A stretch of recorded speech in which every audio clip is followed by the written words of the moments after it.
You never really see anyone use the 52 gal in Splatoon 2, and there's a good goddamn reason for it. Unlike other shooting games, the guns in Splatoon 2 don't shoot so straight, and that's because they also got a paint, so instead the bullets cover an area in front of you. Some weapons, like the Splattershot Pro, shoot super straight. Some weapons, like the Tenatech, shoots not as straight, but straight enough to get the job done. Some weapons, like the Arrow Spray, doesn't shoot straight even a little bit, but covers a big area in front of you.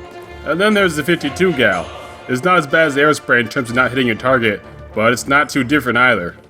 Once every couple of shots, a bullet goes off in a random direction, and when that happens is determined by a random number generator. Combine that with a fire rate slower than me getting out of bed in the morning, and this is an incredibly frustrating weapon to use, especially when trying to hit a moving target, and in Splatoon 2, you're mostly fighting moving targets. Just take a look at me trying to hit the fastest target in the training area. The aiming reticle goes solid black, but way too many of my shots are missing. This is only at like 60% of the 52 gal's range either. This is not good. It's about as accurate as throwing an actual empty water jug.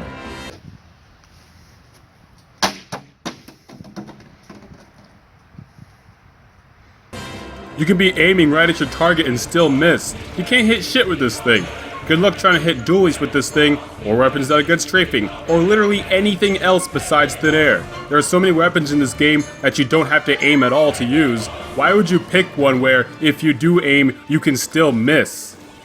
The 52 gal is supposed to be a 2-shot kill, but it has really bad fall-off damage, so if you're going to shoot someone at the edge of your range, or arcing your shots, or shooting someone from above, then it can be a 3 or even 4-shot kill. And you move pretty slowly while shooting too, so strafing isn't a good option either. It's like when Smash Ultimate comes out next month. You're gonna see a lot of people messing up combos then saying, well, that would've worked in Smash 4. Same situation with 52 gal, where I try to go for a cool flank or something and my shots miss, and I can't help but thinking, well, that would've worked with a Tenatech. Being so inaccurate and having a low fire rate puts you at a disadvantage against other short-range weapons. And also being a short-range weapon itself puts you at a disadvantage against longer-range weapons. So basically with the 52 gal, you're basically always at a disadvantage. If the Dynamo Roller Splatoon 2's hard mode, then the 52 gal is Lunatic Plus. If you want to use a shooter that's a 2-shot kill, use the 96 gal. It's basically the same as 52, but better range and more consistent damage. If you want to use a good short-range shooter, there's a Tenatech or N-Zap. If you want to get fast kills up close, use the Splat Roller or Dualies. I'm not saying 52 gal is horrible, but there's nothing that the 52 gal does that can't be done significantly better by something else. Unfortunately, the 52 gal used to be great in the first game, but got some crazy nerfs between games. It falls into the category of Splatoon 2 weapons I like to refer to as weapons that were top tier in the first game, but are no longer top tier in the sequel. Also known as use something else. Weapons that unfortunately fall into this category also include but are not limited to the Luna Blaster, the Carbon Roller, the Custom Range Blaster, the Zinc Mini Splatling, the Dynamo Roller, and the E-Liter.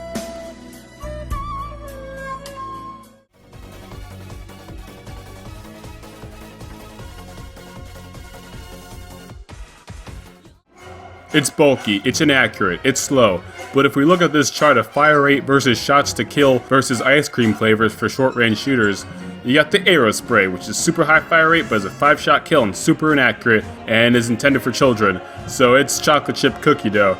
And you got the N-Zap, it's pretty accurate and high fire rate and 4-shot kill, pretty good kit options. It's a pretty classic weapon, is gimme s'mores. You got the Tenatech, it's reliable, 3 shots to kill, not a whole lot of nuance, it's just straight up vanilla.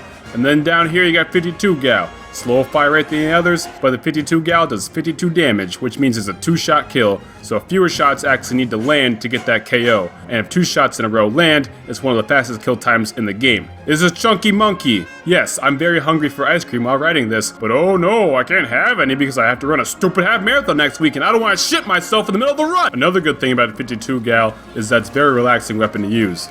And by that I mean, it's so inaccurate there's no point in actually trying to aim. You ain't gonna hit. So just lean back in your chair, sip on some Kool-Aid, aim in the general direction of your opponent, And it's like a T-ball team, you know, just go out there and have some fun. And finally, the 52 gal can be a very satisfying weapon to use. If you do land both shots, you'll feel like a badass. Disclaimer, you will not hit both shots. At least one of the shots will miss. When it comes to games of chance, I've had terrible luck my whole life, but if you're a lucky person, then this is the weapon for you. Do I feel lucky? Well... Do ya?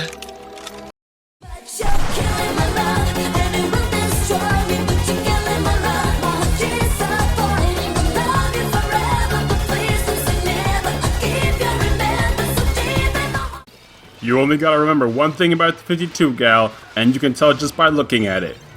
Girth. Get in real close to your target. Hey, do that. You wanna guarantee both shots are gonna hit, you gotta get all up on them like Black on Panther. No, closer than that. Closer than that. Closer than that. There you go. Get right up on them. You gotta get in there! I gotta get in there! Before you start shooting at them, you gotta be close enough to whisper sweet nothings to the ear before you book them an appointment with the pearly gates. Omae wa mo shinderu. Nani? Other common tactics that work for other short-range shooters work for the 52 gal too, just not as well.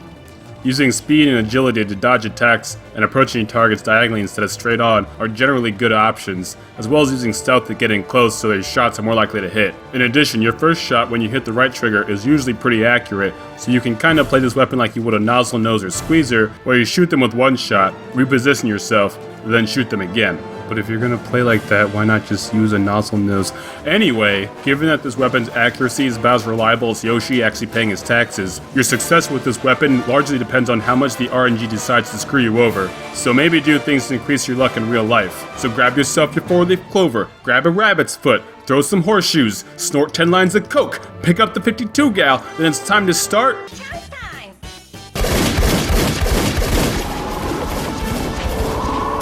Sometimes a lackluster main weapon can be supported by good sub and special options, but I'll let the dog describe the kit options for the 52 gal. Woof.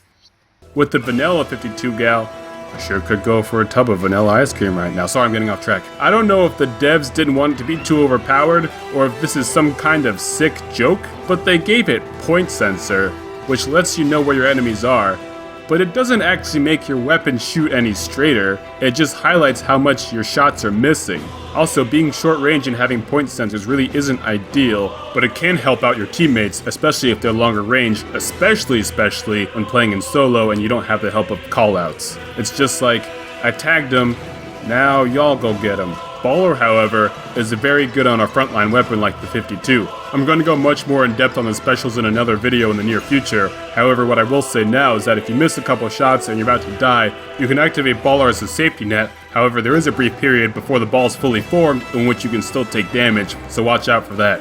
With the sub and special combined, you can tag a couple opponents right before activating your special to help you get a kill by bumping into your fleeing opponent before the explosion, since you need to ram someone only twice to get a kill with the Baller.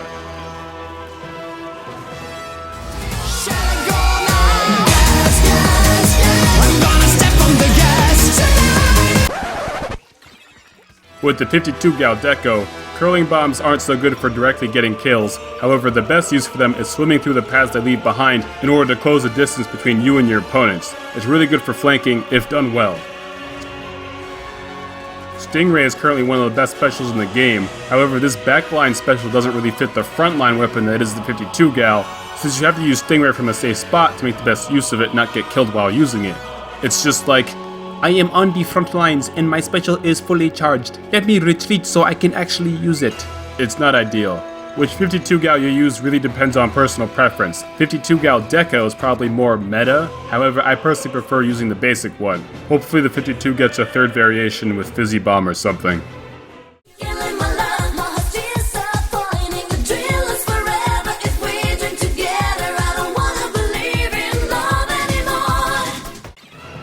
This chunky weapon takes a lot of ink to get it going, so ink saver main on either 52 Gal is like an inhaler on an asthmatic. Don't leave home without it. And depending on how you play, sub saver and ink recovery can also be good for it.